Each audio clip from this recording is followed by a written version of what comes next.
ஹாய்ங்க. இது வந்து Wednesday evening போல் எடுத்த விலாகு. அன்றைக்கி வந்து பார்த்திங்கன்னா ஈவினிங்காக கொஞ்சம் வேலைலாம் இருந்துச்சு. சரின்னு சொல்லிட்டு கிச்சனுக்கு சீக்கிரமே வந்துட்டேன். வந்து பார்த்திங்கன்னா ஃபஸ்ட்டு பாத்திரம் இருந்துச்சா அதெல்லாம் எடுத்து கொஞ்சம் வாஷ் பண்ணிவிட்டு நெக்ஸ்ட்டு கொஞ்சமாக டீ போடலாம், தம்பிக்கு பால் ஆற்றி கொடுக்கலாம் அப்படின்னு சொல்லிட்டு பாலை அப்படியே அடுப்பில் வச்சுட்டேன். அடுப்பில் வச்சுட்டு நெக்ஸ்ட்டு பார்த்திங்கன்னா இது சூடாகிறதுக்குள்ளே வீடெல்லாம் பெருக்கிடலாம் அப்படின்னு சொல்லிட்டு வீடு எல்லாமே பெருக்கி முடிச்சிட்டேங்க. அதுக்கப்புறம் வந்துட்டு டீயும் ரெடி ஆகிடுச்சா, தம்பிக்கு கொஞ்சமாக பால் எடுத்து வச்சுட்டு எனக்கு மட்டும் டீ போட்டு அப்படியே நானும் குடிச்சிட்டேன். குடிச்சிட்டு அதுக்கப்புறம் பார்த்திங்கன்னா டேரெக்டாக டின்னர் செய்யலாம் அப்படின்னு சொல்லி வந்துட்டேன். இன்றைக்கி வந்து ஒரு ரெசிபி ஒன்று பார்த்துருந்தேன், இன்ஸ்டாவில் தான் பார்த்தேன். சரி அதை ட்ரை பண்ணி பார்க்கலாம், இன்ஸ்டண்ட்டாக ஒரு தோசை பண்ணுற ரெசிபி. சரி அதை பண்ணிடலாம் அப்படின்னு சொல்லிட்டு கொஞ்சமாக ரவை, அதுக்கப்புறம் கோதுமை மாவு, அப்புறம் தக்காளி தோசை, தக்காளி இன்ஸ்டன்ட் தோசைன்னு வச்சுக்கலாம் இதுக்கு பேர்.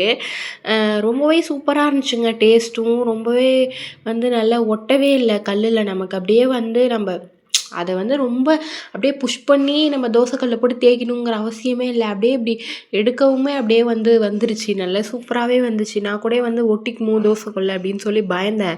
ஆனால் அப்படிலாம் இல்லை, நல்லாவே வந்துச்சா. அதை ஒரு பக்கம் வந்து மாவு அரைச்சி அதை ஒரு தனியாக வச்சுட்டு நெக்ஸ்ட்டு வந்துட்டு இதுவும் வந்து இன்னொரு ரெசிபிங்க. இது வேறு சேனலில் பார்த்துருந்தேன், அது ஒரு வேறு சேனலில் பார்த்துருந்தேனா.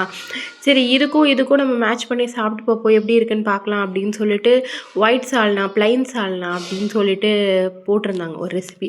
சரி அது பண்ணிடலாம் அப்படின்னு சொல்லிட்டு அதுக்கு தான் ரெடி பண்ணிகிட்டு இருந்தேன் ஒரு பக்கம். இது வந்துட்டு ஒன்றுமே இல்லைங்க, இதுவும் ரொம்பவே சிம்பிள் தான்.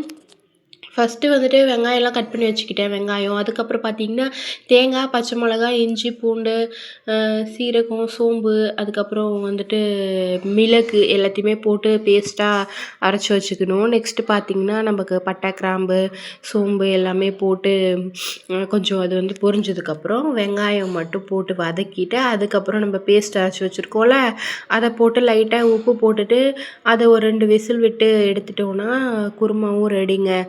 ஒரு பக்கம் குருமாவும் ரெடியானதுனால இன்னொரு பக்கம் வந்துட்டு தோசை ஊற்றிடலாம் அப்படின்னு சொல்லிட்டு ஒரு பக்கம் வந்து தோசையும் ஊற்றிட்டேன். நீங்களே பாருங்களேன் நான் எப்படி எடுத்துருக்கேன்னு சொல்லிட்டு. ரொம்ப புஷ் பண்ணவே இல்லை, இப்படி தோசைக்கல்ல வந்துட்டு வச்சோடனே அது அப்படியே வந்துடுச்சு. ரொம்பவே டேஸ்ட்டும் சூப்பராக இருந்துச்சு. எல்லாருமே ட்ரை பண்ணி பாருங்கள். ரெசிபி வேணும்னா கமெண்டில் சொல்லுங்கள், நான் ரெசிபி கூட போடுறேன். அதுக்கப்புறம் தோசையை ஊற்றி அதுக்கப்புறம் வந்துட்டு குருமா வச்சு சாப்பிட்டோம். என்னோடய ஹஸ்பண்டுக்கும் ரொம்ப பிடிச்சிருந்துச்சி, சூப்பராக இருக்குது அப்படின்னு சொல்லிட்டு சொன்னாங்க. அதுக்கப்புறம் பார்த்திங்கன்னா தம்பிக்கு வந்துட்டு வெளியில் கூட்டிகிட்டு போய் சாப்பிட்ணுன்னு சொன்னான் சைக்கிள் ஓட்டிக்கிட்டே.